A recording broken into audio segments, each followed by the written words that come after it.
Hola, ¿qué tal amigos? Soy Laura Ceballos y este es el canal ¿De qué se trata?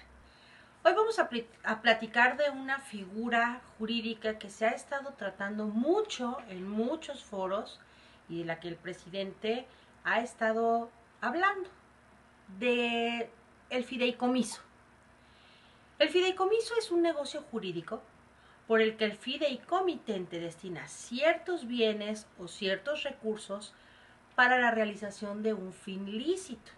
Es un negocio que se destina a proyectos, programas o actividades en beneficio de la colectividad o a un conjunto de personas determinadas o acciones públicas de fomento económico. La gestión de este negocio se le encomienda a una institución fiduciaria a la que se le transmite un fondo patrimonial autónomo, y esa institución se puede tener como a la persona moral en el caso de que se tratara de un contrato de otro tipo. Esta persona, esta fiduciaria, se ostenta como la mandataria de esos actos que se derivan del encargo que el fideicomitente le da. Sin embargo, el fideicomiso no tiene una personalidad jurídica propia, porque no se trata en realidad de una persona moral. Es un acto mercantil que tiene como finalidad única la encomienda para la cual se constituyó. Es decir, es un negocio jurídico que tiene un objetivo claro y que se le encarga a una fiduciaria para que lo realice. Punto. En la figura del fideicomiso existen tres sujetos principales. El fideicomitente, que es el que transfiere el patrimonio o el conjunto de bienes para que se ejecute un fin lícito. En este caso es el Estado. La segunda persona es el fideicomisario, que es quien recibe los efectos o los beneficios de ese fin lícito. En este caso es la colectividad o la comunidad o, no sé, un grupo de personas que puede ser los niños, el río, la comunidad. Se destina en cada contrato. Y en tercer lugar tenemos al fiduciario, que es sobre quien recae la obligación de realizar ese fin lícito porque ha recibido dichos bienes. En este caso puede ser una sociedad nacional de crédito, es decir, un banco o una institución similar, y es el administrador de esos bienes. De esta figura se desprenden algunas otras términos.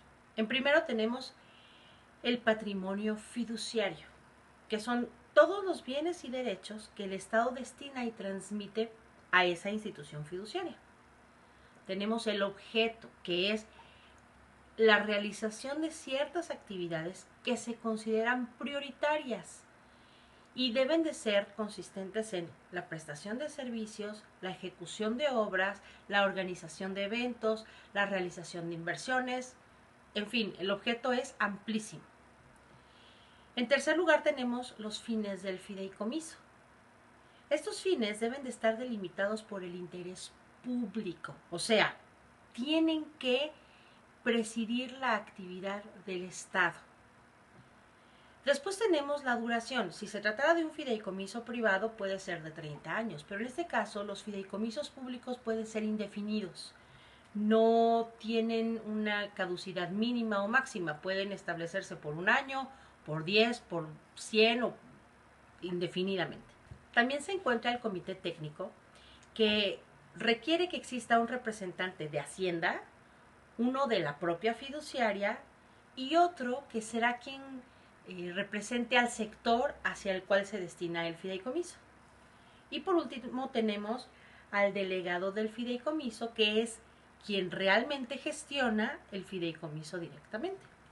Pues bien, el fideicomiso debe tener una constitución por escrito en donde se señalen las disposiciones legales que se le imponen. Esto de acuerdo a la Ley General de Títulos y Operaciones de Crédito del artículo 381 en adelante. Por la administración de este negocio jurídico, el fiduciario recibe un pago por las contraprestaciones relacionadas a todos los actos de administración. Es decir, si se trata de un banco, igual que como ocurre con una cuenta corriente, se cobran los gastos de administración y de ejecución de este negocio jurídico.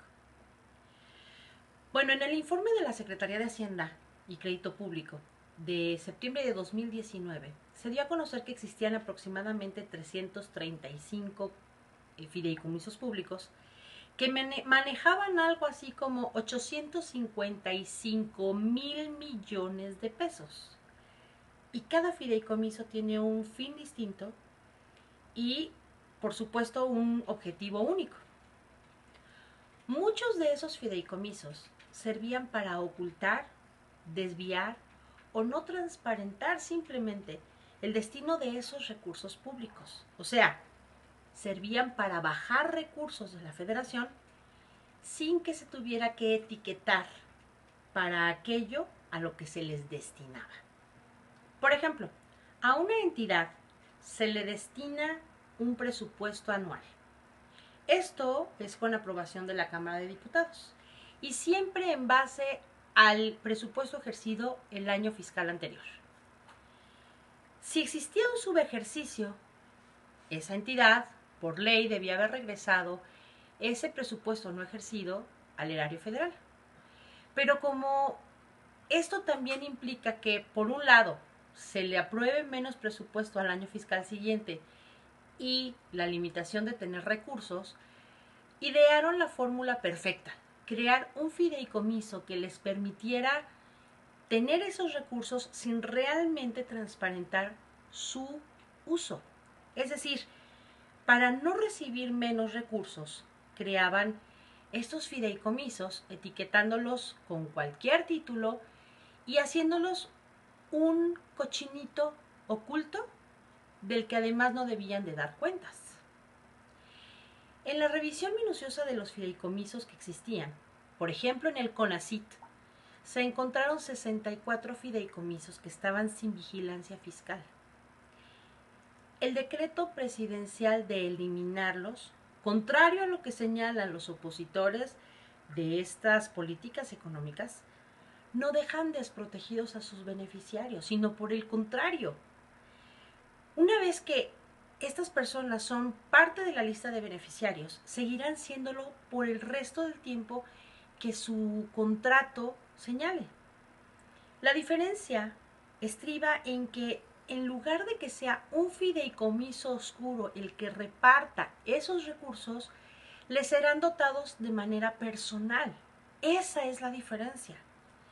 Porque lo que busca este nuevo esquema es la transparencia en las finanzas públicas, ya que el proceso de solicitar nuevos recursos y entregarlos al destinatario final hacía que muchas manos pasaran en el medio y que se hiciera imposible verificar la real entrega y aplicación de esos recursos. Y lo peor, muchas veces ni siquiera se entregaban a quienes eran los verdaderos destinatarios de tales recursos. Por ejemplo, tenemos el Fondo Mexicano del Petróleo, que es un fideicomiso que se considera no entidad paraestatal, pero cuyo fin es administrar los ingresos petroleros de México. Y esos son transferidos a otros fideicomisos.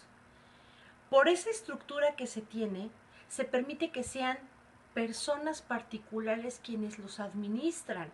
Eso da una terrible oscuridad en su administración, en su ejecución, y al final de cuentas nadie sabe ni cuánto hay ni hacia dónde se destinan. Otro ejemplo, el fideicomiso del río Sonora. Ese se trata de un fideicomiso privado que se integró con recursos económicos privados, pero que tienen o que tuvieron interés público. Ese se implementó para hacer los pagos correspondientes a los daños medioambientales ocasionados por el derrame de sustancias tóxicas en los cuerpos de agua y afluentes del río Sonora, que ocasionó la minera Grupo México en 2014. Toda la información que tenía que ver con la transparencia de esos recursos se limitó bajo la etiqueta de se trata de un fideicomiso privado. Y todo eso significó que el gasto y el ejercicio de los recursos fuera discrecional. Discrecional no significa que sea discreto, significa que es ilimitado y que no necesita ser fiscalizado porque se trata de un recurso así etiquetado. Y sin embargo, todos los fines para los que se constituyó no se cumplieron.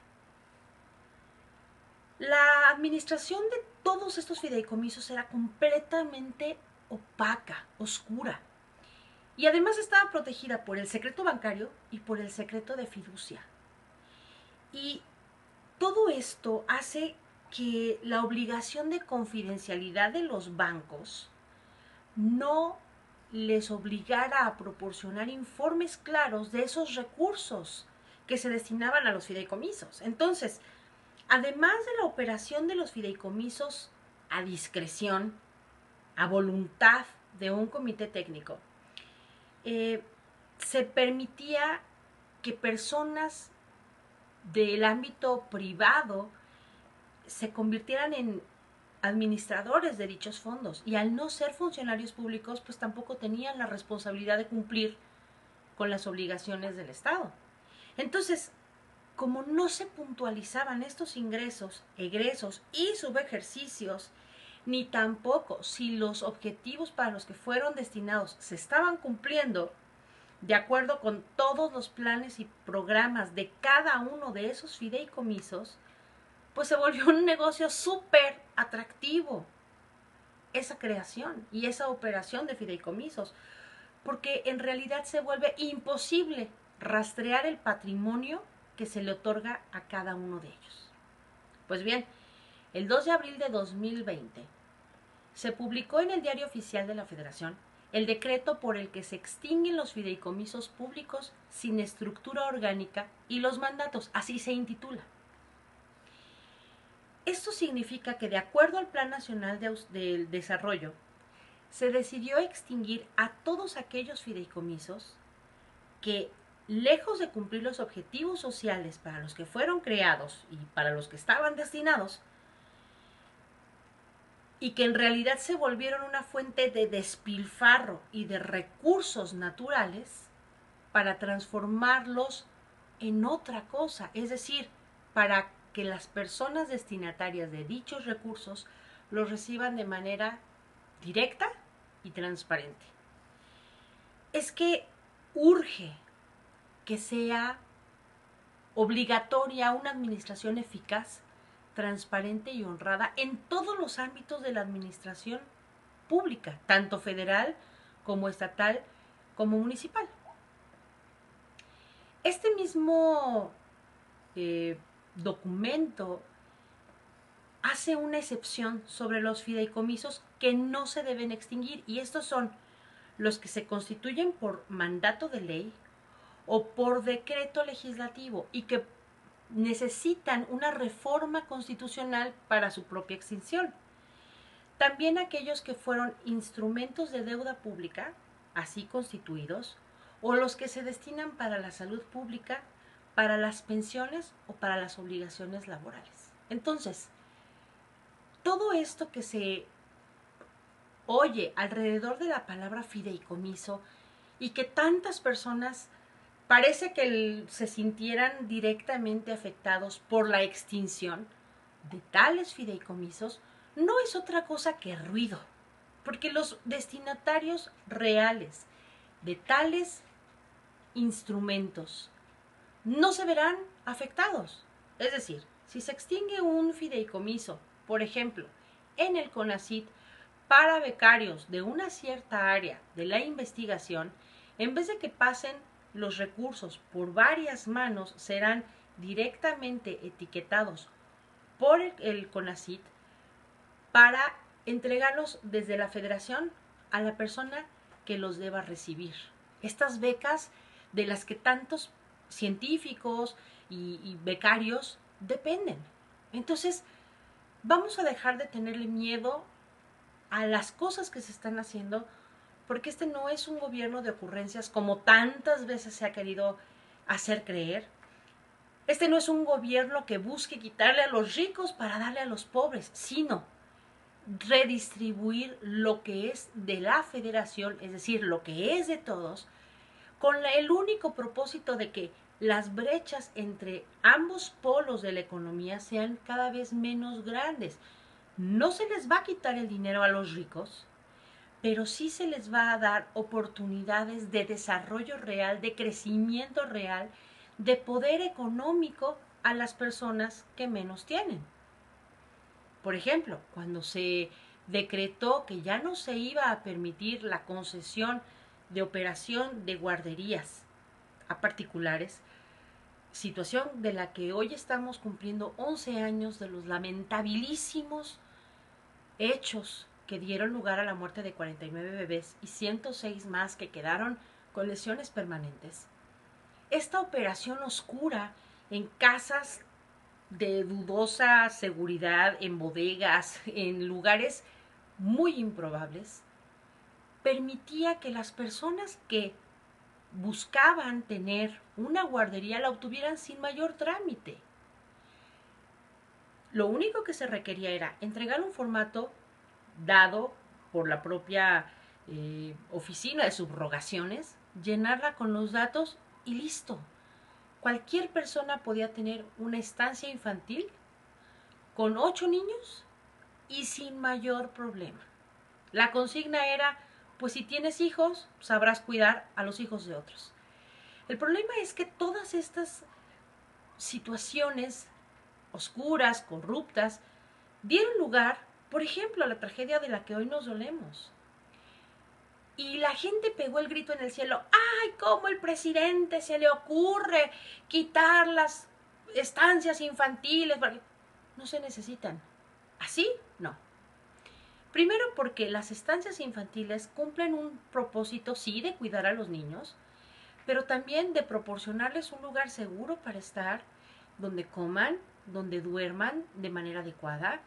Y hay muchas denuncias de las que, por haberme antes dedicado a ser maestra, conozco testimonios de personas que estuvieron trabajando en este tipo de estancias, en donde saben que les daban gotitas en la leche para que todos al mismo tiempo durmieran 2 o 3 horas. A donde a los niños, si se caen, no lo reportan a sus madres si es que no es evidente.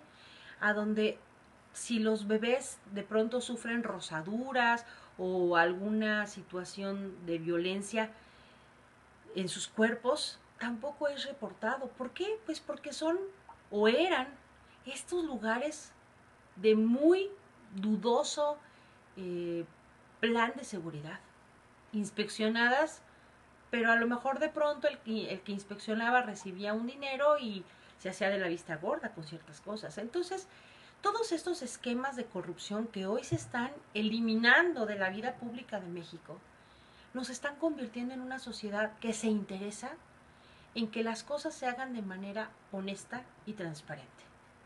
La eliminación de este esquema de subrogaciones, la eliminación de estos fideicomisos oscuros y de tantos otros instrumentos que, lejos de ayudarle a las personas a obtener una mejor calidad de vida, nos pone en peligro, en un peligro de corrupción inminente del que parecíamos no íbamos a salir, nos están permitiendo darnos cuenta que estábamos terriblemente mal.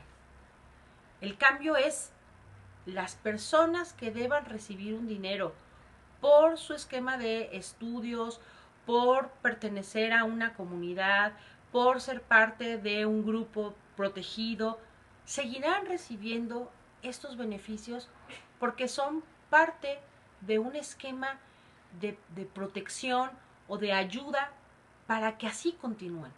Sin embargo, dejarán de pasar por las 5, 10, 20 manos que hacían que muchas veces no llegaran a las propias de quienes debían recibirlos. Pues bien, amigos, esta es una pequeña nota sobre los fideicomisos. Espero que si este video les gusta, le den like, lo compartan, se suscriban por supuesto a este canal y recuerden sobre todo, el derecho es nuestro.